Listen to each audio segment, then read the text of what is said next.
نحمده ونصلي على رسوله الكريم أما بعد.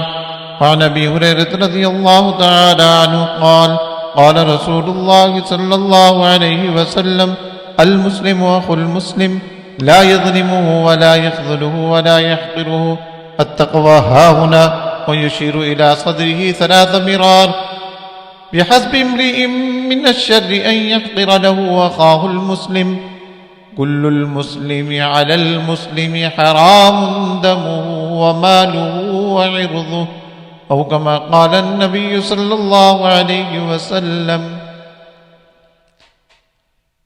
یہ باب چل رہا ہے اللہ کی مخلوق پر شفقت اور رحمت کا. اللہ کی مخلوق پر شفقت اور رحمت ہر طریقے سے کی جائے، حتیٰ کہ اتنی شفقت اور رحمت ہو کہ دل میں بھی کسی کو اپنے سے کم نہ سمجھا جائے. اس حدیث میں آپ صلی اللہ علیہ وسلم نے یہ سبق دیا، کسی کو حقیر نہ سمجھو.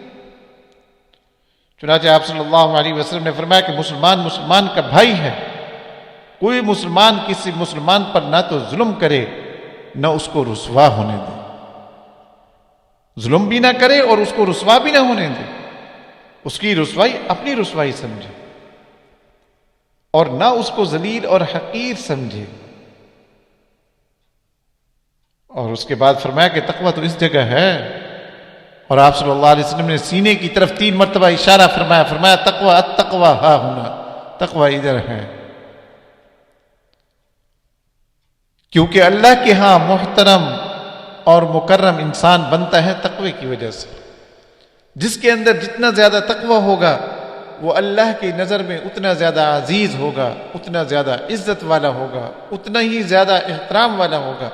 کیونکہ حق تعالی نے فرما دیا ان اکرمکم عند اللہ اتقاکم. اس لیے آپ صلی اللہ علیہ وسلم نے فرمایا کہ کسی کے اندر تقوی کتنا زیادہ ہے وہ تو اللہ جانتا ہے.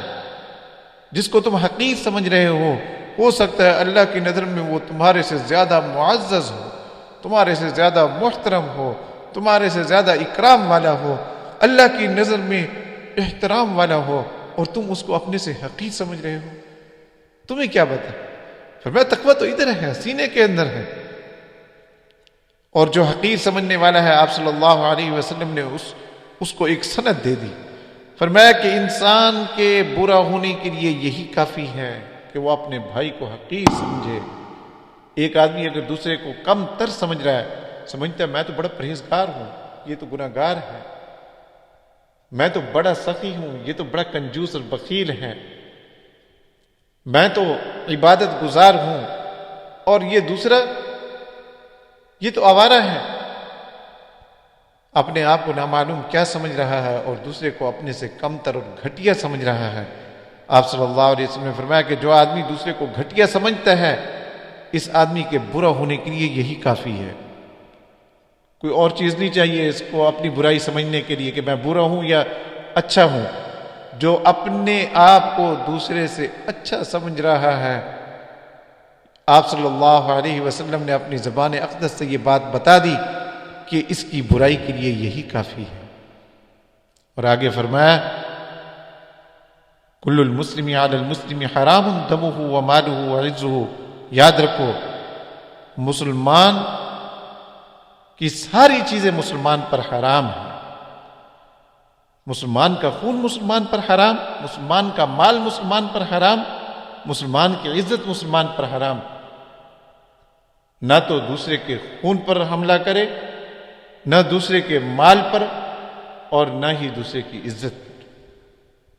یہ ساری چیزیں مسلمان پر حرام ہیں. تو آپ صلی اللہ علیہ وسلم نے اس حدیث میں یہ سمجھا دیا کہ دوسرے کو اللہ کی مخلوق سمجھتے ہوئے اس پر اتنی شفقت اور مہربانی کرو. زبان سے کسی کو تکلیف کیا دینی، ہاتھ سے کسی کو تکلیف کیا دینی، دل میں بھی کسی کو برا نہ سمجھو. اتنی تکلیف بھی آپ صلی اللہ علیہ وسلم نے اپنی امت کے بارے میں گوارا نہیں کی.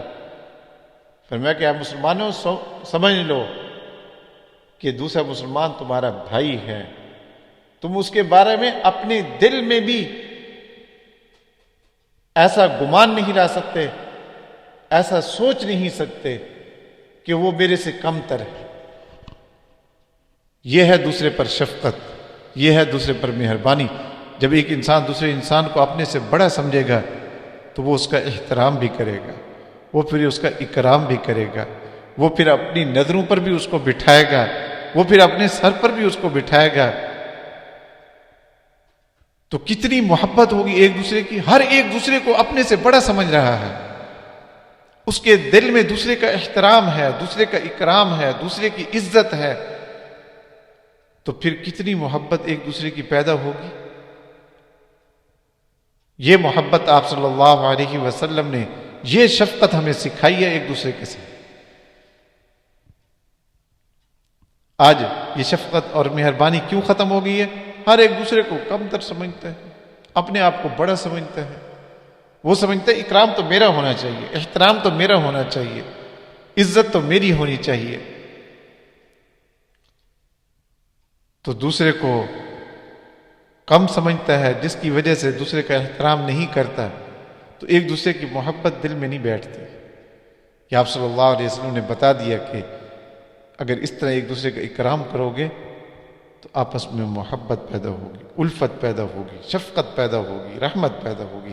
حق تعالی میں سمجھنے کی اور عمل کرنے کی توفیق عطا فرمائے۔ وآخر دعوانا الحمد للہ رب العالمین۔